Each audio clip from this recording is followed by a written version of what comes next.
Whoa. Thank you. Thank you for tuning in. I don't think we have met before, have we? I don't think so. My name is Chichi. My full name is Chichi1. But you can call me Chichi. Anyway, welcome. I have to say, I am no expert, and I am certainly no diplomat.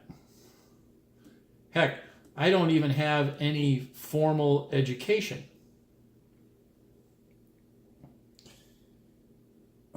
Indeed, there is nothing special about me except for the fact that I am made out of wood and plastic, and yet, for some strange reason, seem to have a mind.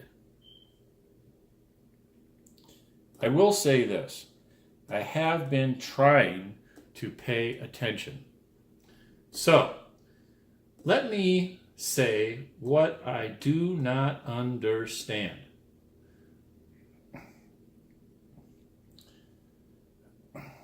As a starting point, I have to say that I have never been to Asia.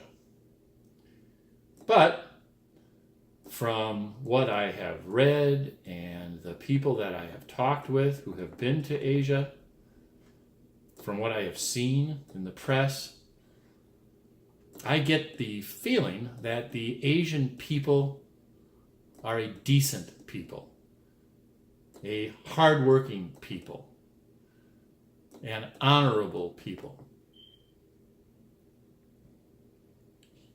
I think we can also conclude that the Asian mind, the Chinese mind, is a logical mind.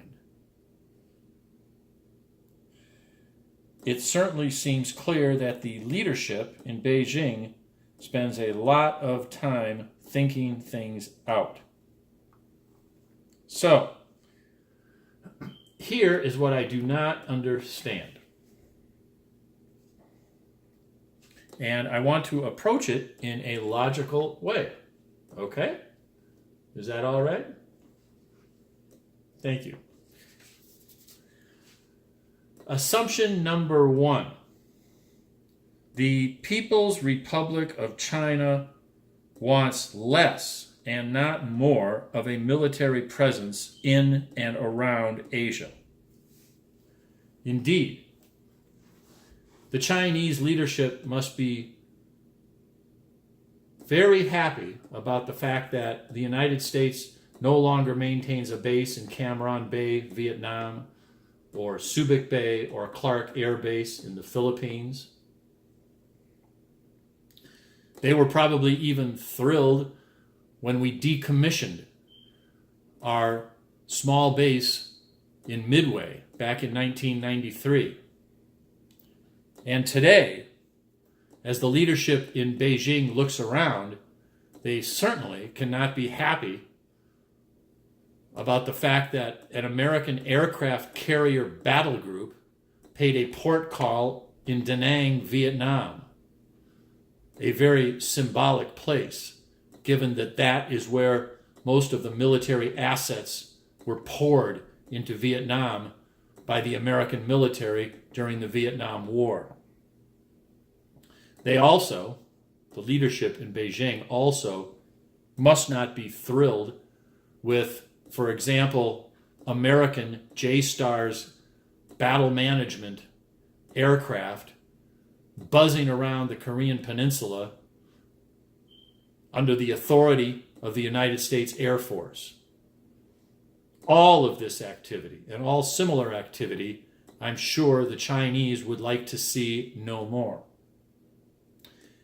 Assumption number 2. China can, whenever it wants, decapitate the North Korean leadership. Not only decapitate the leadership, but annex North Korea. And I doubt the United States would object to such a decapitation and annexation. Long words. But even though such a decapitation followed by annexation would give the United States good reason to significantly reduce its presence in and around the Korean Peninsula, the Chinese government resists this. Indeed, though the Chinese signed off reluctantly on United Nations sanctions, we still see on a nightly basis after the sun sets trucks loaded with who knows what, bumper to bumper, crossing from China over the Tumen River into North Korea. And now that a summit between Mr. Kim and President Trump seems imminent, the Chinese, instead of wanting to accelerate denuclearization of the peninsula, and hence the reason for the increased American military presence, that leadership is instead delaying things.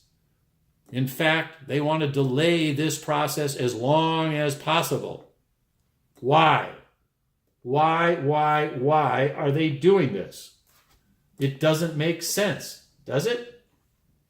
Well, maybe it does. But how? The only logical answer that I have been able to come up with is this. As long as the North Korean-American dispute percolates and possibly escalates,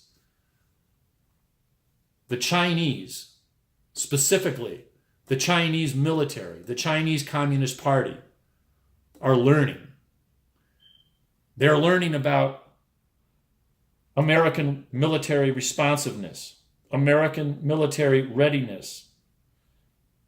They're learning about our early warning systems, our stealth capabilities, the strength of our alliances. This, to me, is why the Chinese will continue to resist a course of action, namely decapitation and annexation of North Korea, because they want to perpetuate the conflict. As long as the conflict is ongoing, they are learning. They are learning about our military, how we think, how we react, etc. So then the question becomes, how far will they push it? How far will they go? Well, they probably know, and are correct in this, that any attack, even nuclear, by North Korea upon any assets of the United States would not trigger an American nuclear first strike against the Chinese mainland. And as long as the Chinese leadership knows this, I think they are going to feel free to push this conflict out, make it last as long as possible, so that they can continue to move up the learning curve when it comes to American military assets and how they can be deployed and used in a conflict. But again, how far are the Chinese willing to push it? We really don't know. But we do know this. They are willing to risk a nuclear exchange between the United States and North Korea. How do we know this?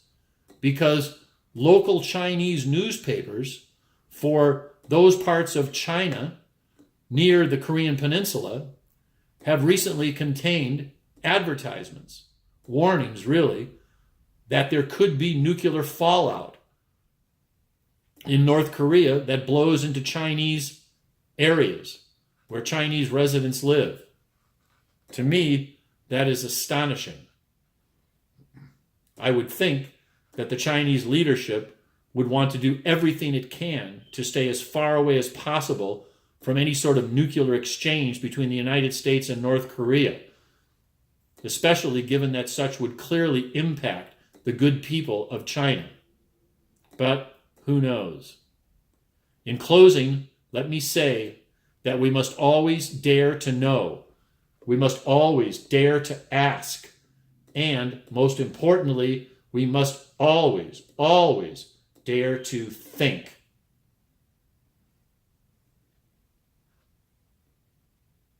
Thank you.